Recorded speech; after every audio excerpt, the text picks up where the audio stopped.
আউযু বিল্লাহি মিনাশ শাইতানির রাজিম। বিসমিল্লাহির রহমানির রহিম।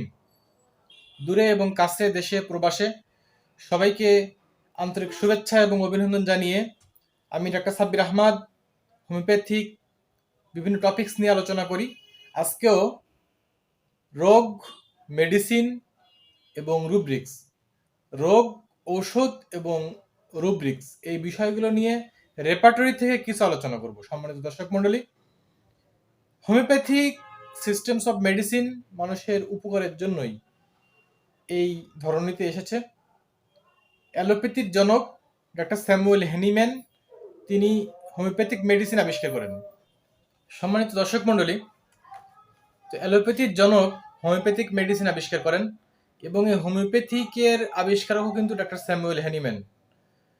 ডাক্তার স্যামুয়েল হ্যানিম্যান যখন হোমিওপ্যাথিক মেডিসিন আবিষ্কার করেন, ঠিক তখন যে বিষয়টি পরিলক্ষিত হয় সেটি হচ্ছে অ্যালোপ্যাথিক মেডিসিনের যে পার্শ্ব প্রতিক্রিয়া, সেই পার্শ্ব প্রতিক্রিয়া থেকে কিন্তু হোমিওপ্যাথিক মেডিসিনের পার্শ্ব প্রতিক্রিয়া অনেক অনেক কম। এটা পরিলক্ষিত হওয়ার পরে উনি কিন্তু হোমিওপ্যাথিক মেডিসিনে নিয়োগ করেন এবং এই হোমিওপ্যাথিক মেডিসিনে তিনি আবিষ্কার করে নিজে প্র্যাকটিস করেছেন। সম্মানিত দর্শক মণ্ডলী, হোমিওপ্যাথিক মেডিসিন অসহায়, দরিদ্র, মধ্যবিত্ত, উচ্চবিত্ত সকল শ্রেণীর জন্য হোমিওপ্যাথিক মেডিসিন একটি আদর্শ ট্রিটমেন্ট ব্যবস্থা। এই আদর্শ চিকিৎসা ব্যবস্থায় দিনের পর দিন শতকরা মানুষের যে পার্সেন্টেজ, সেই শতকরার বা পার্সেন্টেজের দিক থেকে হোমিওপ্যাথি এগিয়ে যাচ্ছে এবং মানুষের মন জয় করে নিচ্ছে। আর তাই আগামী দিনের যে প্যাথি সেটি হচ্ছে হোমিওপ্যাথি। বর্তমান সময়ে অ্যালোপ্যাথিক মেডিসিনের যে অ্যান্টিবায়োটিক রেজিস্ট্যান্স হচ্ছে, বিভিন্ন সময় আমরা দেখতে পাচ্ছি বিভিন্ন পত্রপত্রিকা এবং ইলেকট্রনিক্স মিডিয়া এবং প্রিন্ট মিডিয়ার মাধ্যমে আমরা সেগুলো অনুধাবন করতেছি। তো এই ইলেকট্রনিক্স মিডিয়া এবং প্রিন্ট মিডিয়ার মাধ্যমে আমরা জানতে পারতেছি যে আসলে কি পরিমাণ ভয়াবহতা আসবে আগামী দিনগুলোতে, যেহেতু অ্যান্টিবায়োটিক রেজিস্ট্যান্স। আর তাই হোমিওপ্যাথিক মেডিসিন একটি আদর্শ চিকিৎসা ব্যবস্থা হিসেবে আগামী দিনে স্থান দখল করে নেবে। এই গ্যাপটি পূরণ করবে আমাদের বিশ্বাস। সম্মানিত দর্শক মণ্ডলী, আজকে আলোচনা করব রোগ, ঔষধ এবং রুব্রিক্স। আমরা সহজে রেপার্টরি শিখবো, সহজে চিকিৎসা শিখবো, সহজে চিকিৎসা শেখার কিছু কৌশল। যারা শিক্ষানবিশ আছেন, এই ভিডিওটি তাদের জন্য হতে যাচ্ছে একটি গুরুত্বপূর্ণ একটি লার্নিং হতে যাচ্ছে। আপনারা যারা শিক্ষানবিশ আছেন আমরা সবাই নোট করব, এবং যারা দর্শক মণ্ডলী আছেন তাদের জন্য এটি একটি সচেতনতামূলক একটি ভিডিও, যে এই রোগগুলোর ট্রিটমেন্ট হোমিওপ্যাথিতে রয়েছে, তারা এটা বুঝতে পারবেন। তো চলুন আসা যাক আলোচনার মূল অংশে। অনেক সময় দেখা যায় রোগীদের হাতের তালু ঘামে। গ্রামগঞ্জে হরহামেশা এটা দেখা যায়, শহরেও এটি হচ্ছে। স্টুডেন্টদের লিখতে লিখতে হাতের তালু ঘামে। যে কোনো বয়সী মানুষের হাতের তালু ঘামতেছে, বসে আছে খোলা বাতাসে কিন্তু শরীর ঠান্ডা হয়ে গেছে কিন্তু হাতের তালু ঘামতেছে। কেউ হ্যান্ডশেক করতে গেলে বলে হ্যান্ডশেক করিয়ে না, হাতের তালু ভেজা। এবং হ্যান্ডশেক করতে গেলেও অনেকে বিব্রতকর পরিস্থিতির মধ্যে পড়ে যায়। হাতের তালু যদি ঘামা থাকে তাহলে একটি মানে অস্বাস্থ্যকর বলে মনে হয় যারা হ্যান্ডশেক করে, সেটা অনেকের ক্ষেত্রে লজ্জারও বিষয় বটে।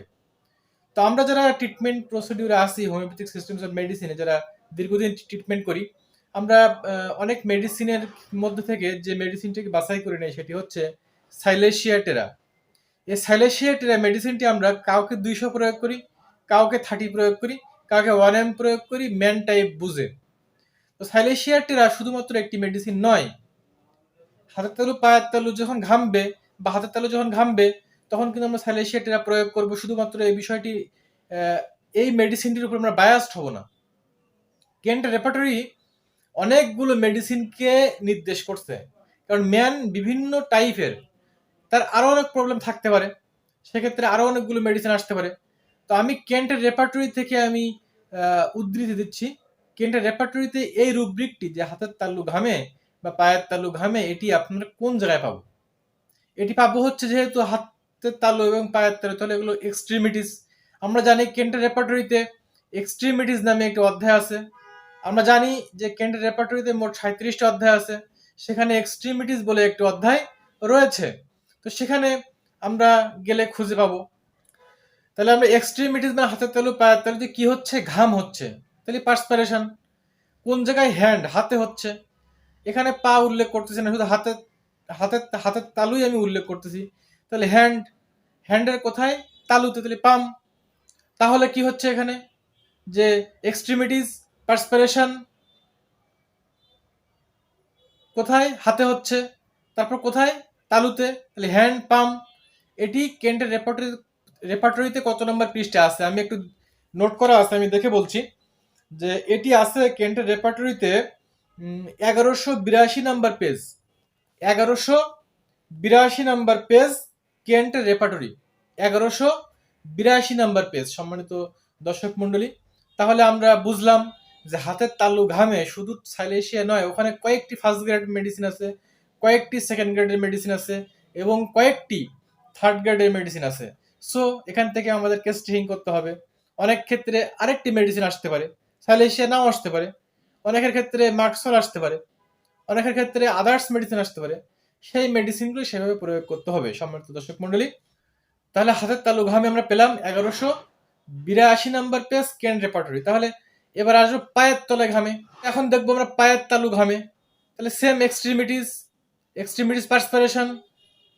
তাহলে এক্সট্রিমিটিস পার্সপিরেশন, ফুট, সোল, পায়ের তালু, ফুট, সোল।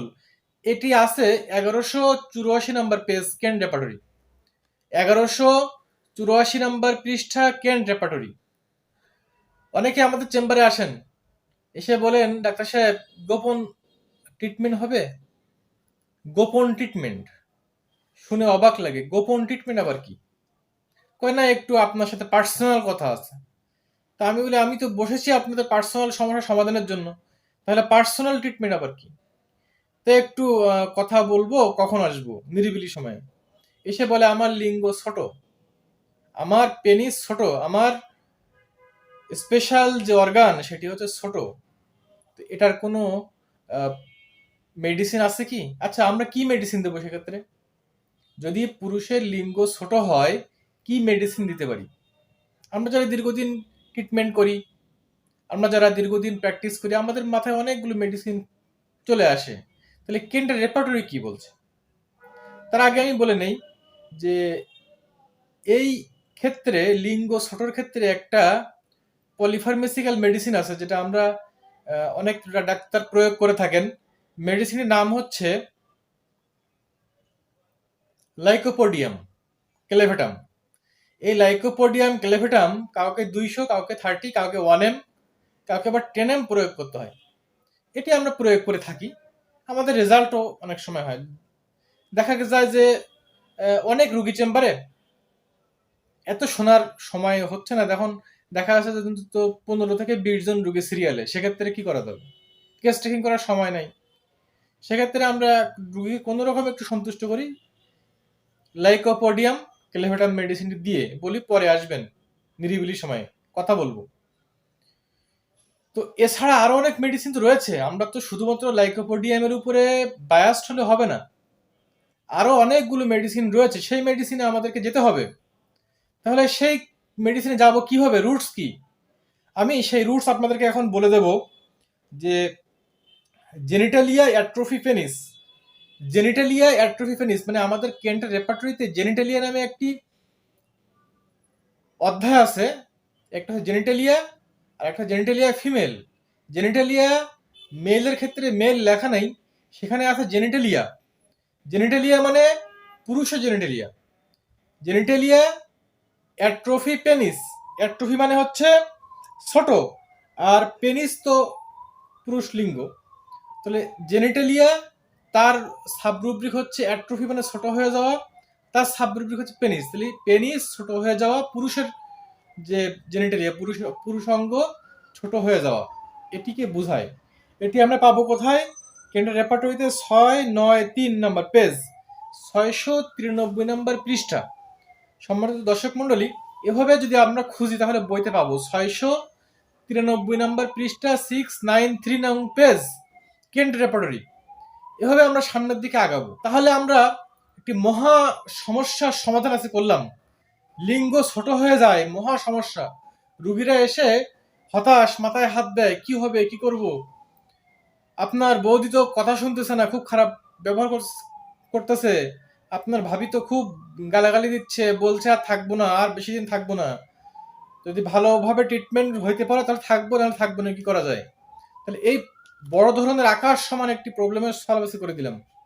লাইকোপোডিয়াম ক্লেভিটাম জাতীয় মেডিসিন বা পলিফার্মেসিক্যাল মেডিসিন, সন্তুষ্ট করা মেডিসিন। অবশ্যই এই রুগীদেরকে কেস টেকিং করে নিতে হবে। কেস টেকিং করে দেখতে হবে সেখানে জেনিটালিয়া, অ্যাট্রফি, পেনিস। 693 নম্বর পেজে অনেকগুলো মেডিসিন আছে। ফার্স্ট গ্রেডে অনেকগুলো মেডিসিন আছে, সেকেন্ড গ্রেডে অনেকগুলো মেডিসিন আছে, থার্ড গ্রেডে অনেকগুলো মেডিসিন আছে। এভাবে আমরা প্রয়োগ করব। অনেকের অন্ডকোষ ছোট হয়ে যায়, স্ক্রুটাম ছোট হয়ে যায়। অন্ডকোষ কি ছোট, তারা এসে বলে যে অন্ডকোষ ছোট হয়ে যাচ্ছে। এক্ষেত্রে কি ট্রিটমেন্ট দেয়া যেতে পারে? অন্ডকোষ ছোট হয়ে যাচ্ছে, এক্ষেত্রে কি ট্রিটমেন্ট দেওয়া যেতে পারে বলেন? যারা শিক্ষানবিশ আছেন আপনারা বলেন, কি মেডিসিন হতে পারে? অন্ডকোষ ছোট হয়ে যাচ্ছে, কি মেডিসিন হতে পারে? আমরা কেলি আয়োডিনাম এই মেডিসিনটি পড়বো। কেলি আয়োডিনাম, এই কেলি আয়োডিনাম মেডিসিনের মধ্যে অনেক কথা লেখা আছে। আমরা এই মেডিসিনগুলো আগামীতে প্রত্যেকটি মেডিসিনের বিস্তারিত আলোচনা করব। আজকে জাস্ট ট্রিটমেন্টের প্রসিডিউর বলে দিচ্ছি। আগামী দিনে প্রত্যেকটি মেডিসিনের বিস্তারিত এবং কেন রেপার্টরি থেকে ধরে ধরে রুব্রিকগুলো ধরে ধরে কে কোন গ্রেডে আছে সবগুলো গ্রেড নিয়ে আলোচনা করবো আগামী নেক্সট ক্লাসগুলোতে।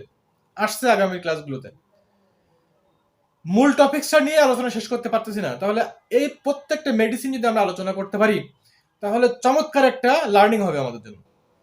তাহলে ক্যালি আয়োডিনাম মেডিসিনটি দিলে ইমিডিয়েট কাজ হবে, কিছুটা কাজ হবে, কিন্তু পরিপূর্ণ কাজের জন্য রোগীর কেস টেকিং করতে হবে। পরিপূর্ণ রেজাল্ট পেতে গেলে কেস টেকিং করে ভালো একটি মেডিসিন সিলেকশন করতে হবে। তাহলে যাবো কোথায়?